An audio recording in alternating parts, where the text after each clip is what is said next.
ಹರೇ ಶ್ರೀನಿವಾಸ. ಸ್ನೇಹಿತರೆ, ಇವತ್ತಿನ ವಿಡಿಯೋದಲ್ಲಿ ಅಧಿಕ ಮಾಸದಲ್ಲಿ ಹಚ್ಚತಕ್ಕಂಥ ಬತ್ತಿಗಳನ್ನು ಹೇಗೆ ಮಾಡ್ಕೋಬೇಕು ಅಂತ ನಿಮಗೆ ತೋರಿಸ್ಕೊಡ್ತಾ ಇದ್ದೀನಿ.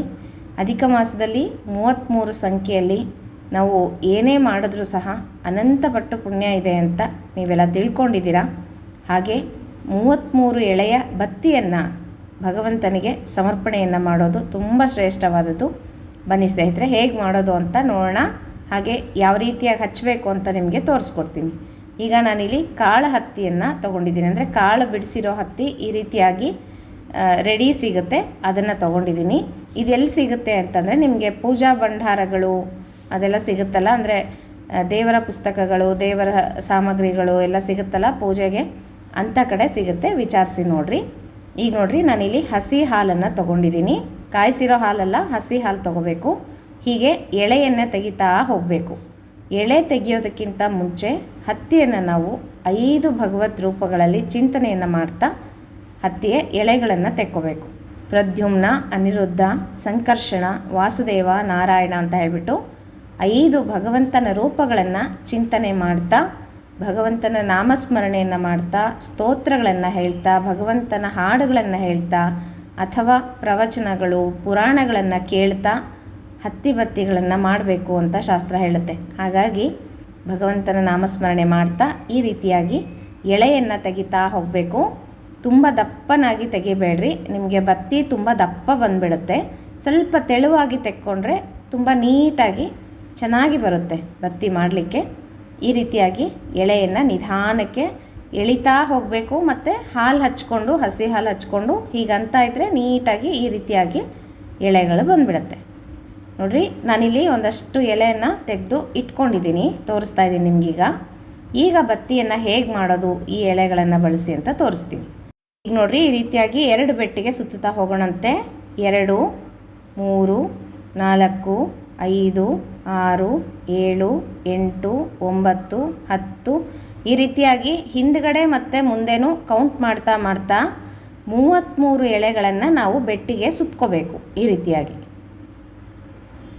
ಹಿಂದ್ಗಡೆ ಎಳೆ ಬಂದಿರೋದು ಕೌಂಟ್ ಮಾಡಬೇಕು, ಮುಂದ್ಗಡೆ ಎಳೆ ಬರ್ತಾ ಇರೋದು ಕೌಂಟ್ ಮಾಡ್ತಾ ನೋಡಿರಿ, ಹೀಗೆ 33 ಸಲ ಸುತ್ತಬೇಕು.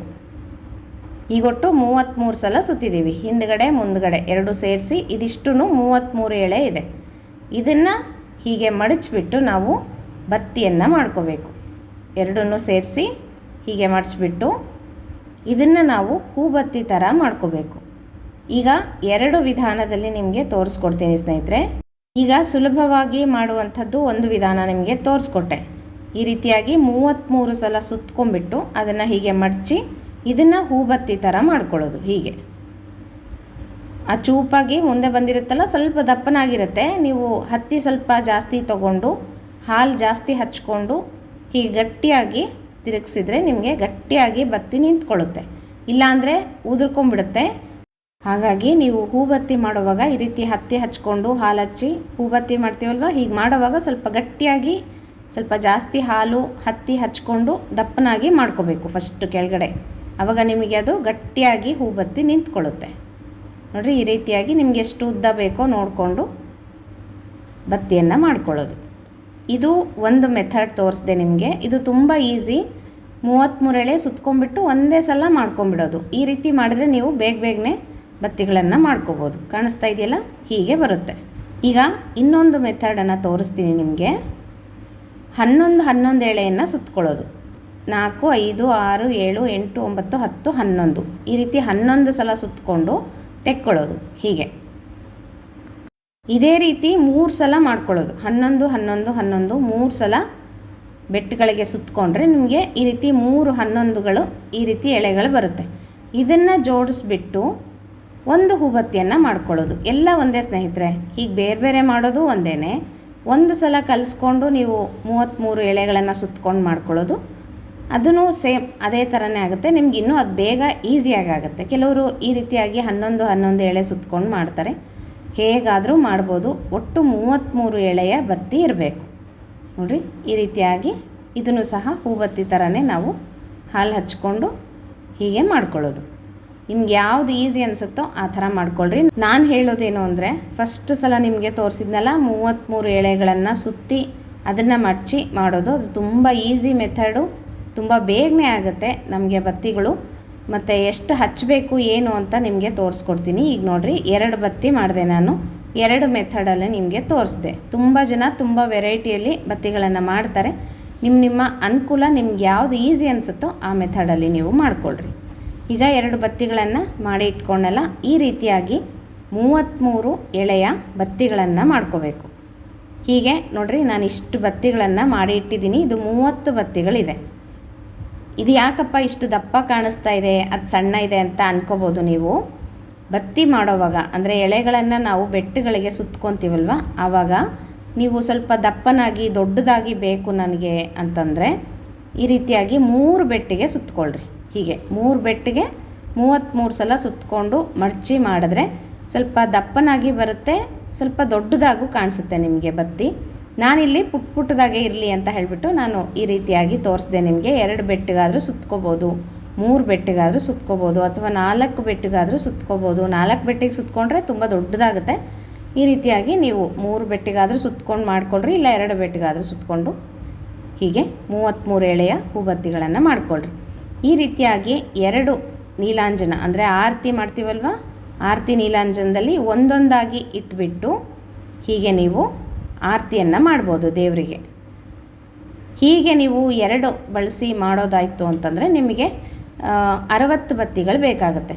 ಒಂದೇ ಹಚ್ತೀವಪ್ಪ ನಾವು ಅಂತಂದರೆ ಹೀಗೆ ಒಂದು ಪ್ರಣತಿಯಲ್ಲಿ ಅಥವಾ ಒಂದು ನೀಲಾಂಜನದಲ್ಲಿ ಈ ರೀತಿಯಾಗಿ 1 ಬತ್ತಿಯನ್ನು ತುಪ್ಪದಲ್ಲಿ ನೆನೆಸಿ ಹಚ್ಚಿಬಿಟ್ಟು ದೇವರಿಗೆ ಸಮರ್ಪಣೆ ಮಾಡ್ಬೋದು. ಅಥವಾ ನೀವು ರಂಗೋಲಿ ಹಾಕ್ಕೊತೀರಲ್ವ, ಅಧಿಕ ಮಾಸದ ಮಂಡಲ ರಂಗೋಲಿ, ಆ ರಂಗೋಲಿ ಮುಂದೆ ಸಹ ನೀವು ಹಚ್ಚಿಡ್ಬೋದು, ದೇವ್ರ ಮುಂದೆ ಸಹ ಹಚ್ಚಿಡ್ಬೋದು, ನಿಮ್ಮ ಅನುಕೂಲ ಸ್ನೇಹಿತರೆ.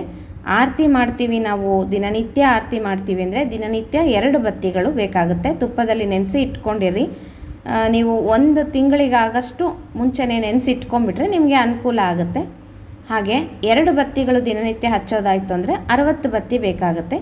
1 ಬತ್ತಿ ಹಚ್ಚೋದಾಯಿತು ಅಂತಂದರೆ 30 ಬತ್ತಿ ಸಾಕಾಗುತ್ತೆ ತಿಂಗಳಿಗೆ. ಇದು ಹೂಬತ್ತಿ ಥರ 2 ಹಚ್ಚೋದೇನು ಬೇಕಾಗಿಲ್ಲ, ಯಾಕಂದರೆ 33 ಎಳೆ ಬಂದಿರುತ್ತಲ್ಲ, ಅದಕ್ಕೋಸ್ಕರ 1 ಬತ್ತಿಯನ್ನು ಹಚ್ಚಿದರೆ ನೀವು 33 ಬತ್ತಿ ಹಚ್ಚಿದಷ್ಟು ಪುಣ್ಯ ಸಿಗುತ್ತೆ. ಹಾಗಾಗಿ ಈ ರೀತಿಯಾಗಿ ನೀವು ಸಹ ಮನೆಯಲ್ಲಿ ಸುಲಭವಾಗಿ ಅಧಿಕ ಮಾಸದ ಹೂಬತ್ತಿಯನ್ನು ಮಾಡ್ಕೊಳ್ರಿ. ಮತ್ತು ಇನ್ನೊಂದು ವಿಷಯ, ಶುದ್ಧವಾದಂಥ ಹತ್ತಿಯಿಂದನೇ ಮಾಡಿರಿ. ಕಾಳು ಹತ್ತಿ ಬಿಡಿಸಿರೋದು ಹತ್ತಿಯಿಂದನೇ ಮಾಡಬೇಕು.